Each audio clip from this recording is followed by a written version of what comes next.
ગામડાનો ધબકાર ચેનલના સૌ ખેડૂત મિત્રોને જય માતાજી। મિત્રો, આજે 8 જાન્યુઆરી કપાસની બજારની વાત કરીએ તો મિત્રો ચારે બાજુ તેજી છે। કપાસમાં આવશે ચારે બાજુ સંકેતો એવા તેજીના મળી રહ્યા છે।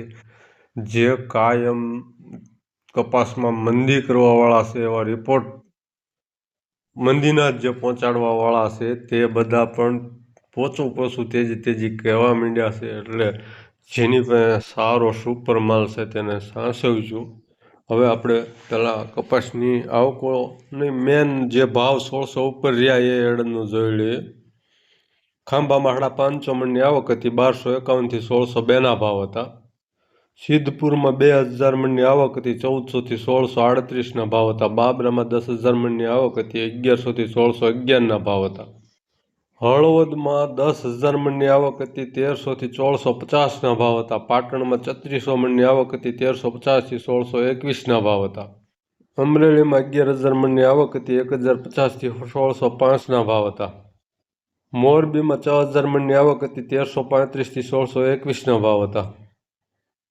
વિસનગરમાં 5800 મણની આવક હતી, 1150 થી 1618ના ભાવ હતા। અંજારમાં 1425 થી 1600ના ભાવ હતા। ગોંડલમાં 8000 મણની આવક હતી, 1221 થી 1631ના ભાવ હતા। વાંકાનેરમાં 4700 મણની આવક હતી, 1200 થી 1612ના ભાવ હતા। બોટાદમાં 25000 મણની આવક હતી, 1350 થી 1618ના ભાવ હતા।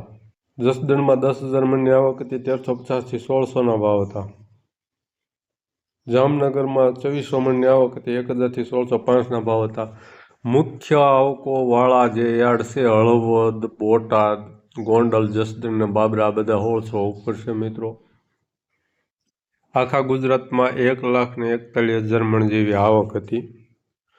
ફોળમાં પણ તેજી છે અને કપાસિયામાં પણ તેજી છે। કપાસિયામાં 680 થી 760 અને આઉટ સ્ટેટમાં પણ બધે ખોળના અને કપાસિયાના ભાવમાં આજે તેજી છે।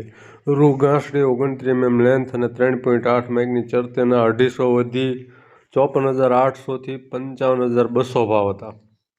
મોરબીના સુગર બરદાનના 1800 ને ટચ થઈ ગયા છે કપાસિયા ખોળમાં। જોડ બરદાનના 1725, સૌરાષ્ટ્રમાં ખોળ બ્રાન્ડેડના 1690 અને એવરેજ નાની મિલોના 1540 થી 1590 હતા।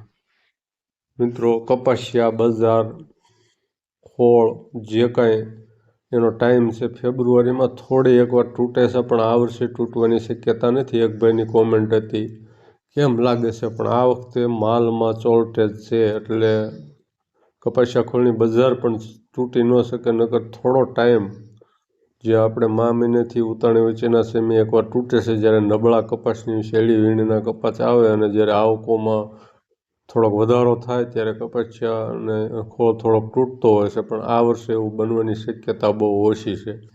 બીજું મિત્રો, આપણે પોસ્ટ ફેસબુક પેજ ઉપર પણ મૂકેલી છે કે બ્રાઝિલ, અમેરિકા, ચીન, ભારત, તુર્કી, ઓસ્ટ્રેલિયા બધે કપાસના વાવેતરો ઓછા થાય, વાવેતરોમાં કાપ મુકાશે, ઉત્પાદન ખર્ચ બહુ વધી જતા, એટલે જે કાંઈ બુમરાણો કાયમ જે કાંઈ કપાસની બજારને દબાવવા કરતા હતા એ લોકો પણ હવે તેજી તરફી વાતો કરવા માંડ્યા છે। જે કાંઈ સાચવવાનો સારો માલ છે એને સાચવજો। GCIના જે કાંઈ રિપોર્ટ છે એને આપણે ફેસબુક પેજ ઉપર મૂકીએ છીએ। અને મિત્રો, બીજું કે જે કાંઈ કપાસના સમાચાર છે એ ડેઇલી એન્ડ જે વાપરતા હોય તો ત્યાં આપણે ગતિશીલ ગુજરાતનો ધબકાર નામનું પેજ છે તે પણ ફોલો કરી લેજો। હવે આપણે પાછળથી એડની આવકો અને ભાવ જોઈ લઈએ।